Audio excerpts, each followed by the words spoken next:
All right, day 2 in the books. It was a fun day 2. It was not as hot, but also a little longer practice. A little longer. Well, it would have been tough to be shorter.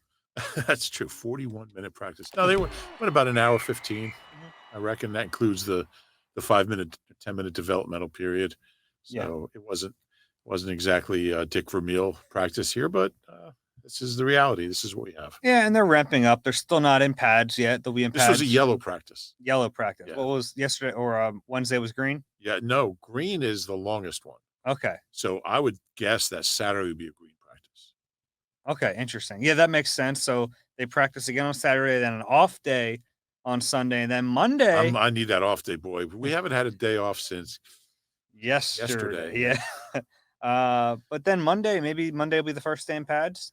That'd be a good guess, I think. Yeah, that makes Yeah. sense. So we're getting there. We're slowly figuring this out. This is the Eagle Eye Podcast with Reuben Frank. I'm Dave Zangaro.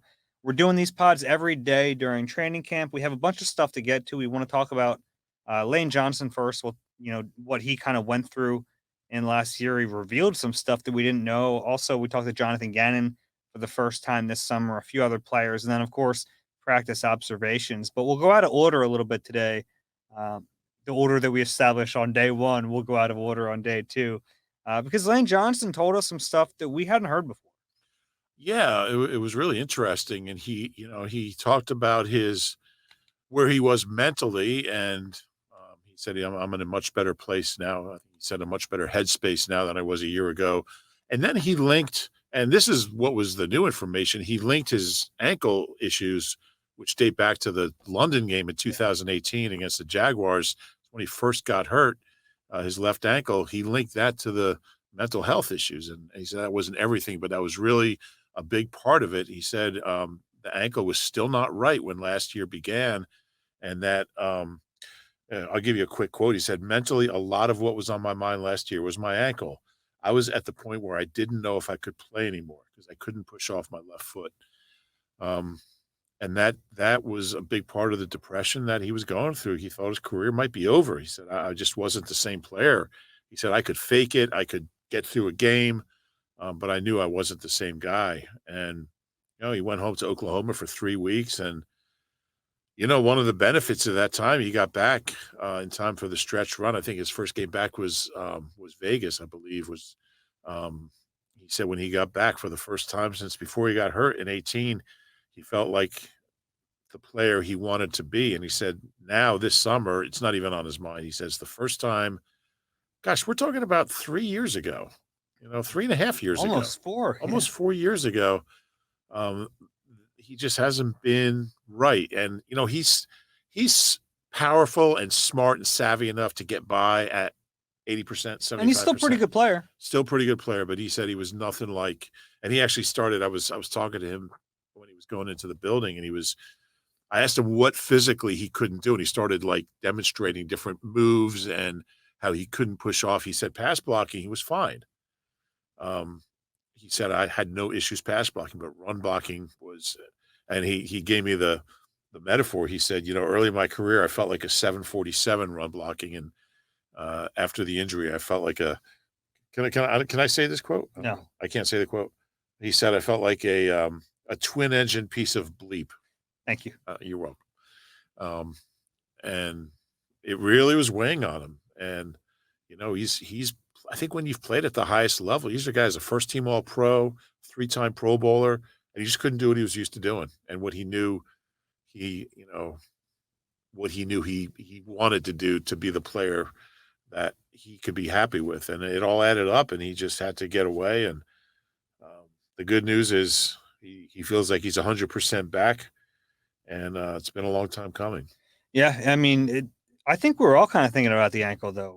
When an injury like that lingers for 3 years, Yeah, especially at that position, like any position you need an ankle, but man, if you're trying to push off as a right tackle, I mean, think about trying to do that. That's insane. And it was clear at times over the last few years he wasn't quite himself. right. But it's interesting. One of the byproducts, obviously, the most important thing for the 3-week window was for him to get his head right. But resting the ankle is interesting because when he came back, they became a run first team. Right. And apparently, what he's saying is true. He might not have been able to hold up to that Right. had he not gotten that rest. Right.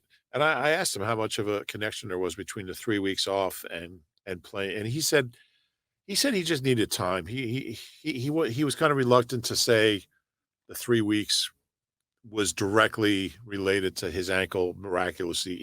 He didn't it wasn't that neat, but I think Mhm. it seemed like it didn't hurt certainly. Yeah. That he was off his foot for a month really.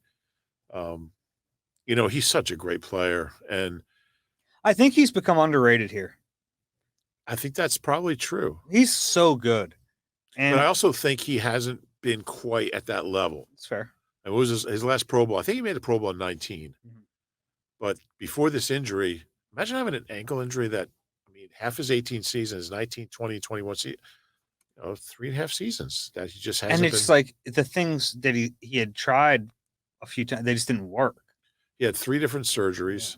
And the tightrope surgery was and this is his left ankle. And he was showing me his scars and everything. I mean, he said that the tightrope surgery did work. It's just that he said it takes a year. And the doctors warned him. They said, this is going to take a year and a half to really feel normal. He said, that's just the way it is. It's going to feel very tight. You're not going to have the power that you're used to. He said, inside zone. He said that was he Yeah. just Didn't have couldn't, that power. yeah, he couldn't do it. So he was like running through plays for me, running through different, so, man, it's great to have him back. He's all-time great Eagle. And, we talk so much about Kelce, you just kind of forget how good Lane Johnson is. Yeah, for a really long time. And Lane's career's had these interruptions with the ankle injury, the suspensions earlier in his career. But when he's at the top of his game, there really aren't many better. He's either the best right tackle in the league or the second best right tackle in the league. He ain't third. It's either Right. him or Tristan Wirfs. So the interesting thing about him is he's 32 now. So he's up there, but tackles can play Sure. well into their 30s. He's under contract through the 25 seasons. So it's not like they're just trying to squeeze this year out of him. They plan on having him here for a few more seasons at least. And that's why it's so important for him to be back at that level, because when you have a guy under contract that long, and obviously, with that many years left on a big contract, it's way too expensive to cut him. So they need him to be healthy for the long term. And, and you're just reminding me of something when, he had the 2 suspensions. He had the 4-game suspension. And what was the second one? 10. 10 games. There was a lot of people that said, he'll never be, without supplements, he'll never be that player again. Yeah. And he's shown he can be even better without it. So, but you're And right. he I was mean, his career has had these and it's always interruptions. kind of the thing in the back of your mind with Lane that we'd never talk about. Because if he ever gets popped again, his career is over. It's a 2-year 2 ban. years, yeah. So, and he knows that. I remember after the 10 game, he's like, I can't mess around with anything anymore. Like, I just can't take that chance Yeah. because no one's coming back from a 2-year layoff. Not when you're 32. Yeah. Yeah. Go back at 35. Well, it's good news though. That's about as good as you can hear from Lane Johnson that he's fully healthy and he seems like, we're getting such a small glimpse of him, the person, but it seems like he's in a good place mentally, which you hope is the case. He certainly has a lot of support in Yeah. that locker room. So Yeah. yeah, Yeah, really upbeat. It was really just it was good talking to him, and he just seemed like he was in a great place. that's good. That's good. All right, you want to go through some of these practice Yes. observations Let's from do it. today? Yeah, so practice was a little longer on Friday, about an hour and 10 minutes, and then a 5-minute what they call developmental period at the end. So a little longer today, and I imagine they'll keep ramping up to an hour 20, hour 25. Housekeeping first. Some good news on the injury front. Zach Pascal still not practicing, but he was on the field. He tweeted about food poisoning on Thursday, said he wouldn't wish it on anyone. So Awful. that's, yeah, you and I had talked about this off camera a little bit. We both had it before. It is brutal. And I can't imagine trying to go through a football practice that soon after it. So you understand why he's not uh, out on the field yet practicing, but he's at least it looks like he's doing a little better. He was out there with a Gatorade. I'm sure he's been downing a lot of uh, water and Gatorade and trying to get those fluids back because it can take a lot out of you. Yeah. I paused for a drink there. So you usually like wait till I'm speaking before you do that. I So know, that but kind of it threw was me. on my mind because I was like, I better hydrate too. Uh, Jason Kelsey's still progressing through the COVID protocol, not protocol, but what are they calling it? Progression. Progression, yeah. Basically, him and Fletcher Cox had COVID and they were sick a couple weeks ago, and they're still getting their strength back. So both of those guys are practicing today, but they weren't involved in team drills. They were basically just doing individuals. And for them, I mean, they'll be okay, I think, if they miss a couple And days of it's practice. a great opportunity for Cam Jurgens to get some reps with the ones. Yeah, absolutely. Because there, who knows? There could be a moment this year where they need him to play quite a bit. Uh, Knock on wood there for Kels. Yeah. My biggest takeaway from this practice, and this is one of those take it with a grain of salt. This was the defense's day. The offense, I thought the offense got the better of them on day one. I thought Jalen Hurts was really crisp and accurate. Not the case on day two. No, it was really a day for the defense, Mhm. especially I thought the D backs were really active, Yeah. made a lot of plays, knocked balls down, some picks. And that's going to happen. I mean, you're going to have those days, and I think you kind of want those days. You want the offense to have Sure. to dominate, then the defense to answer back and dominate. And When you you want, start worrying is when it becomes a trend. yeah, If this happens 5 practices in a row, then you go, okay, well, something's wrong here. Either this defense is great, or this offense stinks. but those 5 practices in a row would be over 11 days. But yeah. Once you start seeing one side dominating on a daily basis, then you get concerned. But um, as long as they're competing at a high level, Probably a good sign. It's been back and forth yeah, early on.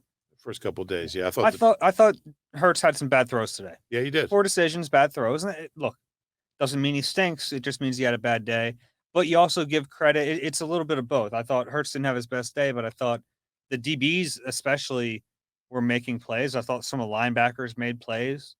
And my favorite position group to watch in a practice is always the defensive backs because they can just ruin a practice. If they have a good day, and not only do they ruin a practice, but they have so much fun doing it. Like they make a play and they all celebrate for 30 seconds, and the offense just gets more PO the longer it goes. yeah. It seems like D backs, the secondary is always going to have big personalities, Hmm. and whether it's Asante or Lido or I'm not going to get into, I'm not going to go Herm Edwards on you, but yeah, and Slay. I think Slay is the kind of the ringleader now. Yeah, Um, and it was funny. We're even like talking. Avante has a little. He's not as loud. No one's as loud as Slay, but he has a little swagger to him. Yeah. Bradbury is the quiet one of this group. Yeah, and I asked Bradbury about that. I said, you're like the polar opposite of Slay. What's that like? Like you're all business, you're quiet. And he's just and at that moment, Slay like was some some girl yells over to Slay.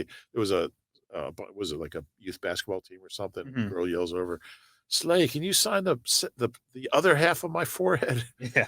And he says to Bradbury, I'm going to go sign her forehead.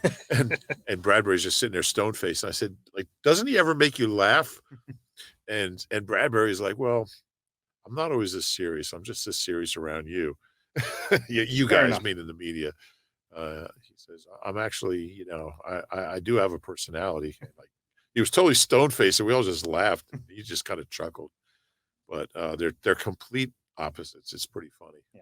Yeah. But yeah, Bradbury had a nice day. I thought all the D-backs did, honestly. Avante Maddox had the play of the day. Yes. He kind of climbed the route. It was a little underthrown ball from Jalen Hurts. Probably not a great decision to throw the pass. It was a pretty congested area. It was going for Dallas Goddard. But Avante, like Avante at 5'9", coming out with that football is impressive. He got up there. Yeah, he's got some leaps. He does. Um, that helps him kind of make up for his height. What did Goddard say? I know he's only 5'9", but he jumped like he was 6'5". Yeah. Yeah. He's good. He's a really good player as long as he doesn't play outside. Yeah. Yeah. All right. I have some depth chart notes. Sam Alu's the right guard. We talked about this the other day. Opeda's rotating in, but Driscoll is the second team right tackle. If there was any kind of competition, Driscoll would get some reps at guard. He hasn't gotten any yet, at least that I've seen. Yeah, and again, Sam Allis just coming off an injury, so they're gonna take it slowly with him. And Cam Jorgen's getting all the first team reps with Kelce out. This was interesting today. Miles Sanders worked with the second team only. Very interesting. What'd you make of that? Because look, it's one day, and I don't think it's like Miles is demoted, but they wanted to see Boston Scott. They wanted to see Gainwell with that offense today. Yeah, I thought that was really interesting. I don't know what it means, but it's unusual, Mhm. and it's. I mean, I think maybe it's a message to Miles that if I mean, look, he's been hurt for most of the last 2 years, and um, I guess if I'm the coach of a guy that's hurt all the time, I got to make sure his backups are ready. So Yeah. you get Gainwell in Boston some first team reps, assuming Miles is going to get hurt. If he doesn't, Miles can handle it. But I mean, Nick has said Miles is the guy. He's the bell cow. He's the lead back. But considering that he's missed half of the last 2 years or close to it, you got to have his backups ready. And that's Yeah, what today was all and running about. back's a position where it's not like left tackle, where here's Jordan Mailata is your left tackle. He's going to be your left tackle every play as long as he's healthy. Whereas running back, yeah, Kenny Gainwell is going to play, and Boston Scott is going to play at times. So I think it means less at that position than it does at you know one of the offensive line positions or quarterback or even receiver to a certain extent. Yeah, I think it'll be really interesting to see. I mean, if this is a regular deal, which I think maybe it will be, because you don't do it once if you're not going to keep doing it. So I would think tomorrow is Saturday. I would think Miles will be taking the reps with the ones, but then the next practice will be Monday. Let's keep an eye on it, Yeah, because if this is a regular thing, then it's certainly notable. yeah, I agree with that. All right, defensive depth chart notes. Still no Fletcher Cox, so um, still they're again mixing in 4-3-3-4, and it's pretty seamless. We'll mention what Jonathan Gannon had to say about that a little later. Uh, really mixing and matching. In one play they're in 3-4, another play they're in 4-3, and sometimes it can be a little tough to tell when they're cycling through these plays. But without Fletcher Cox, I find it a little interesting that Marlon Tuipulotu has been acting as the nose tackle in the 3-4 instead of Jordan Davis. I know Jordan Davis is a rookie and there's always that deference to the veteran. So Marlon is a 6th round pick from last year who barely played. Right. He's getting run with the first team. Yeah, that was surprising. Mhm. Um, look, we know that Jordan Davis is in a process of kind of hammering his body into NFL shape, and um, he's new here. He doesn't know the system. He doesn't know the scheme. It's day two, but he's a first round pick, and it's not like Tui Pelotu was a higher pick. I mean, it's not like he did anything to earn this. So Mhm. it is interesting, but certainly something to follow. I mean, if you would think that would change at some point, You would hope. you would hope. Uh, if And we'll really see what changes when Fletcher comes back. yeah, Because right now, I mean, they have Tui Pelotu at the nose and their two ends in the 3-4 are which the ends in the 3-4 are kind of like interior guys in a 4-3 in a lot of ways are Javon Hargrave and Milton Williams. Milton Williams, by the way, to me of like all these players on defense, I think most of them still fit a 4-3 better than a 3-4 in a perfect world. But I think Milton Williams might be a 3-4 end. I think that might be where he fits best. I think Jordan Davis is kind Well, yeah, of. outside of Jordan Oh, Davis, I see. who's Yeah, I would agree. Although I really think Milton can do either equally Mhm. adeptly, adeptly, equally well.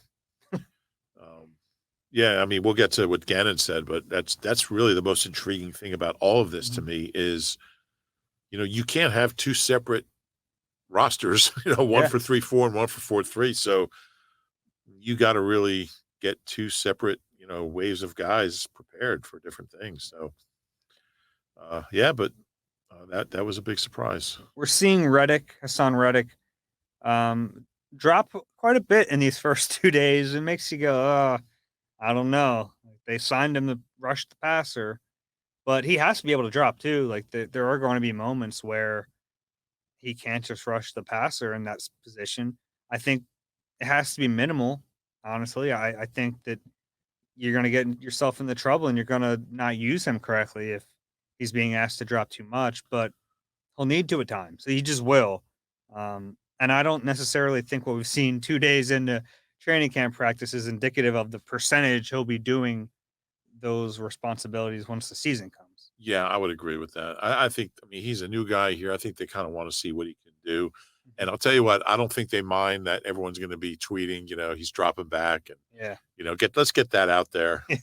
You know, Then week one comes and he pins his ears back and right. gets after the quarterback. Exactly. Top linebackers, TJ Edwards and Kaiser White working with that first team. Now they have, it gets a little wonky with Reddick technically being a linebacker out there. So he's one of the linebackers technically in the base. And then, they were taking at times, they were taking Kaiser off the field, leaving TJ as really the only off ball linebacker when they went to their nickel and they would have Avante out there. So the it's harder to do a depth chart when you're doing it for two different Right. schemes, but that's kind of what we've seen. I thought Kaiser had a really nice play. They had him shoot the gap and get a sack. He's A got sack. he's got that ability. Yeah, I mean he's not hitting Jalen Hurts, but they whistled the play dead. There are sacks in practice, by Yeah. They're just in quotes. the way. Um, yeah. And I thought, and you got into this, I thought Davion had a really, really good day. Hey, he made some plays yesterday too. Yeah, Davion Taylor. He's interesting player. He's getting mostly second team reps, but he'll mix in with the first team. I thought he made three outstanding plays on Friday. One was kind of a gift. It was a pass breakup that landed in his hands, but he made the play. Another was his best play of the day. And he had a nice return. I mean, he looked real athletic. Sure, well, he's fast. Yeah. Yeah, caught the ball and ran. That's Yeah. what he can do.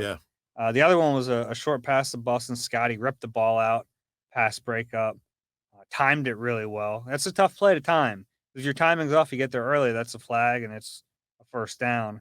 Then the other one was kind of an understated one, but Jalen Hurts was flushed out of the pocket left, and Jalen Hurts is fast. He's not Lamar Jackson fast, but not many linebackers are going to catch him in the open field. Davion took the right angle, and he's quick enough, and he forced him out of bounds, preventing a long gain. It ended up being a moderate gain, but he saved them. In a game, that's saving 10, 15 yards against that player. Right angle. Like, The correct angle. oh, I see what you mean. I was gonna say that's kind of an odd way to make a play, but If anything, it was an acute angle.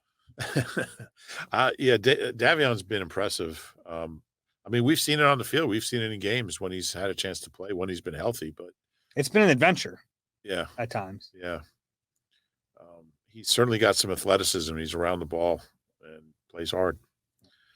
Uh, it's just hard to tell where he's going to fit in. At safety, Anthony Harris wasn't doing team drills the first day. He did team drills on Friday. It was him and Epsy out there as the starters. Shout out Jim Schwartz, Marcus Epps, and Anthony Harris, the two starting safeties. But Kayvon Wallace mixed in because I guess they're bringing Harris back slowly from his COVID progression. Kayvon's had a rough day one. Didn't really notice him much day two. What do you make of Jaquiski Tart and Andre Sachere working with the second team? Sachere, I mean, I've always thought of him as a special teamer, but he made some plays today. I thought he had a pretty good day. He did. He had an interception on a Gardner Minshew pass. To who was he thrown to? No, to go. That's right. Gardner gets that ball there. That's probably a touchdown. Yeah, well, No, I mean he would have to run through the other 10 guys, but no problems there. Noah's a playmaker. But yeah,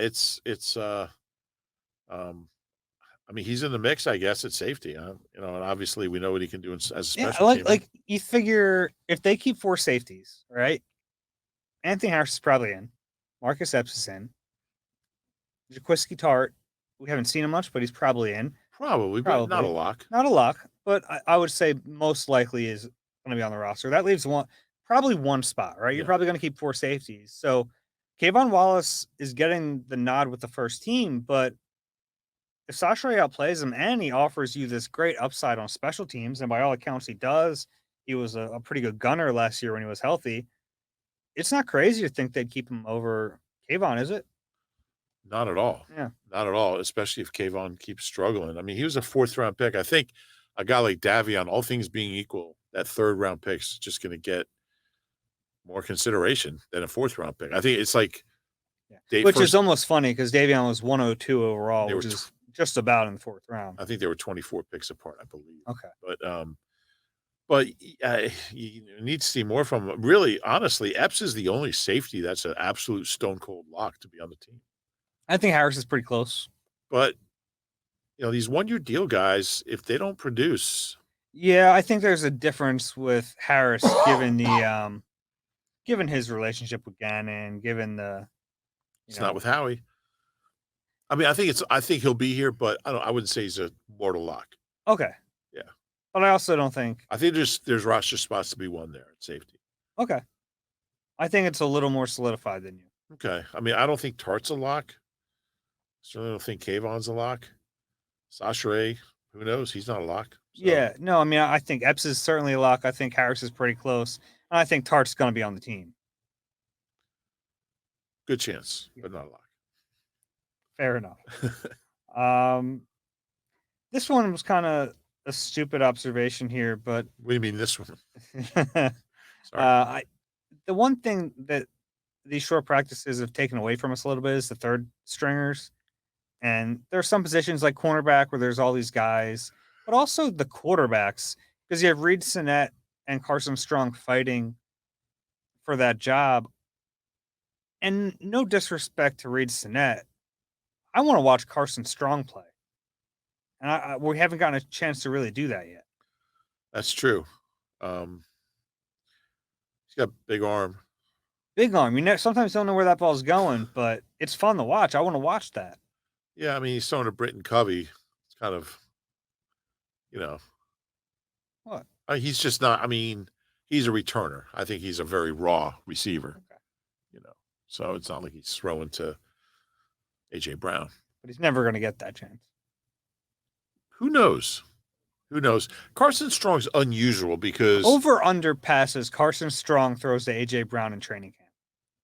No, I'm not saying in training camp. I'm saying in his career. Oh, okay. Who knows? He's not a normal. I'm trying to think the last undrafted rookie quarterback to make the roster. Like it might have been Brad Gable. Yeah. In 91 out of Baylor. I'm trying to think like the recent ones. I think Jay Fiedler made it his second year. He didn't play his rookie year, but he wasn't a rookie. He made it. Not many. He's not a normal undrafted. He's not. There was a point where he was going to be. It was a 1st-round pick. Maybe a 1, maybe a 2.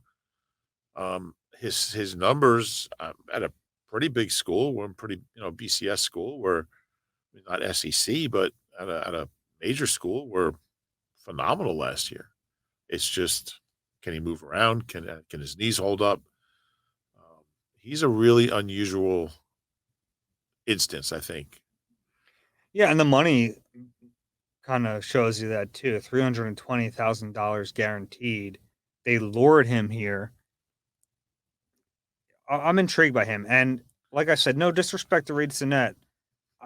I don't want to watch Reed Sinnett play. I want to watch Carson Strong play. Yeah, can't disagree with you there. The only other things I had from my observations, if you want to check out the full thing, they're on the website. You can see it from my Twitter account. Vic Fangio was there today as just a guest at training camp. A lot of defensive. It's funny. Of course, I knew it was going to happen, but I had a lot of folks say I'd rather he be the defensive coordinator right now than Gannon.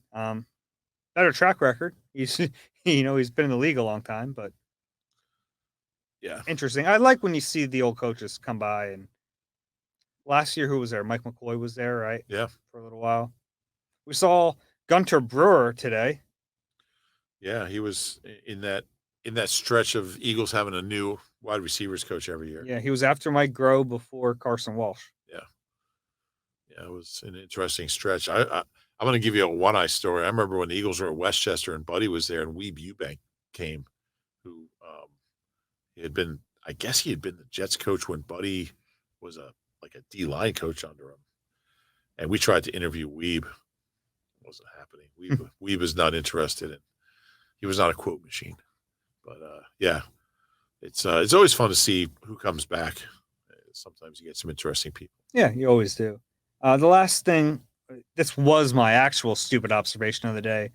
Jason Kelce is so funny, man. him. So if you haven't Let me see seen if I can. any videos or photos from training camp, all the players are wearing these things called, not all the players, but certain positions are wearing these guardian caps.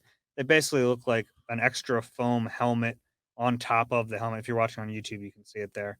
But Kelsey, of course, took it to the next level by wrapping bubble wrap around it.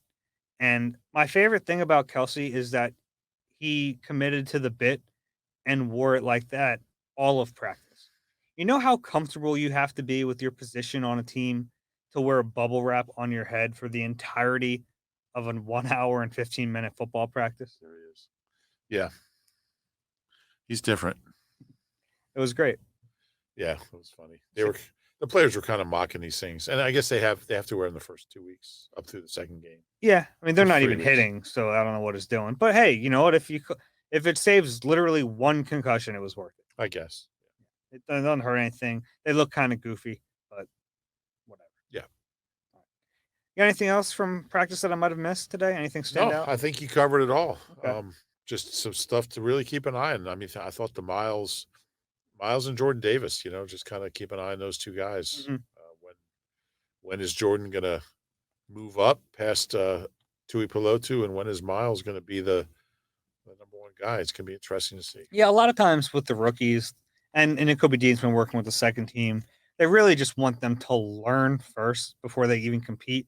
If that makes sense, it's like you got this playbook to learn. You got to learn how we do everything before we have you really worrying about the better players and making plays. It's so I think it's just a gradual process they go through. You would think, but then again, a guy like Jurgens comes in and holds his own. I think he's played pretty well the last couple of days. Yeah, I guess I don't really have options because You're certainly not going to move Sayamalo you're not back. going to move Sam He Malu. needs the You're reps. not going to move Dickerson. You don't have Nate Herbig anymore. Brett Toth is on the pop. Like they don't really have anyone else to snap the football. I don't think you'd want Herbie doing it either. Yeah. Sua play center at all? No. Okay. Yeah. So much for that. Jonathan Gannon, we talked to him a little bit, and it was interesting. You asked him about the versatility of these linemen playing odd and even fronts and what it takes. I thought his answer was a little revealing. Yeah. I'm just intrigued by. I mean, I think every 4-3 has some odd fronts that they have some stuff they'll put in there here and there. But I mean, this is going to be a really multiple defense, and he said it's going to depend on who we're playing. It's going to depend on the situation. It's going to depend on what players we have available. It could change week to week. We could be a 3-4 team. We could be a 4-3 team.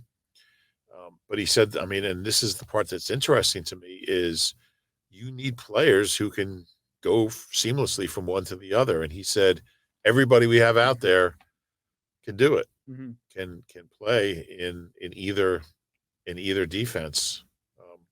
And he credited Howie for bringing in guys with that versatility, who aren't just a 4-3 or a 3-4 player. So, I think that the toughest part about that transition from one to the other when you're in the middle of a training camp or if I think generally when they get into games, it'll be geared one way or the other based on what the offense is doing. you would think. But it's like for me, it's the mindset of if you're two gapping or one gap. I mean, it's pretty stark. Either you're real passive or you're real aggressive. And like think back to when they signed Javon Hargrave, and he had the injury too, and it took a while for him to get over that. But a big part of his process was coming from a 3-4 where he was two gapping to entering this super aggressive Jim Schwartz defense where he's asked to get upfield, hit your gap, and get after the quarterback. And it took a while for him to break that pacificity of it. Say that word again. Pacificity. Pacificity. As I was on my ramp up to that word, and I was like, I don't know about it. I was a little uneasy, but I was already at the edge of the diving board, and there was like no turning back. So I Googled it, and it gave me a place in Malaysia called Pacific City, but it's one word, so it's spelled the same way. That's what I was talking about. Okay. Yeah. Have you been to Malaysia? I've been to Indonesia, not Malaysia. Pacificity. Pacific. Pacificity. Anyway, you're talking about a passive It defense is a versus. word. Thank you. It's spelled the same as Pacific City with one C.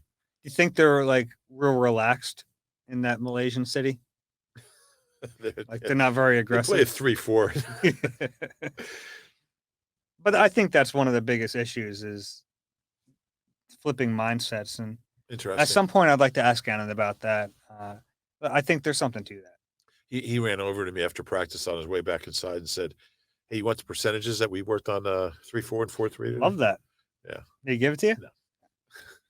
No. Empty promises. Yeah, but it's going to be something to watch moving forward, and it's going to be really interesting to see whether that's the case, whether they're just a 4-3. All right, we're playing Detroit, we're going to play 4-3, or we're going into this game, we're going to do a couple series of this, a couple series of that. I don't know. Yeah. I don't think anyone knows. Yeah, I think a lot of it will be, and he even brought up the fact that like, hey, we might not something we're working on in camp, we might not use for the first X weeks of the season because that offense doesn't dictate us using it, but we might use it in week 4 or week 5 because that's what helps us in that matchup. It's ambitious. Yeah. It is when you're that, and I think there's two schools of thought here. I think the one school of thought is like, this is our defense, this is what we do, and we're going to do it well, and we're not going to go crazy with a lot of stuff. He's got a lot. I mean, he's got a lot going on here, and it's ambitious. If they pull it off, it'll probably look good, and it'll get him a head coaching job, honestly. Yeah. If it doesn't work out, who knows? Maybe at some point they'll have to scale back and just focus on what they do best and not worry as much about the offense. Yeah, that's so true. We asked Kelce about, were you there for Kelce? Yeah. He talked about, he was asked, is it hard to face a defense that you don't know if they're playing a 3-4 or 4-3? And he said, yeah, it can, it's a little extra to prepare for. But he said, the thing that really, I'm really looking for is like, am I playing someone who's good? if that guy. Well, in year like 45, he's going to just handle whatever he's got to handle. Yeah. So interesting stuff. Yeah. And so I also talked to son Reddick. I wanted to mention this a little bit because it kind of goes in that line because really he's such an important piece to whatever they do defensively now. Dropping quite a bit early, but like we mentioned, I don't know if it's that big a deal. The one other interesting thing he said, he's up to 247 pounds. That's significant. He's listed at like what, 235? 235. He said he was all the way up to 255 before camp. He cut it down a little bit, but he says he still feels explosive and able to do the things athletically he wants to do, but he also has a little more power in his bull rush, and he's able to take on blockers a little bit better. Yeah, I mean, that's a lot of weight to put on, and you worry. I mean, he might feel great, but you worry about his quickness. Yeah.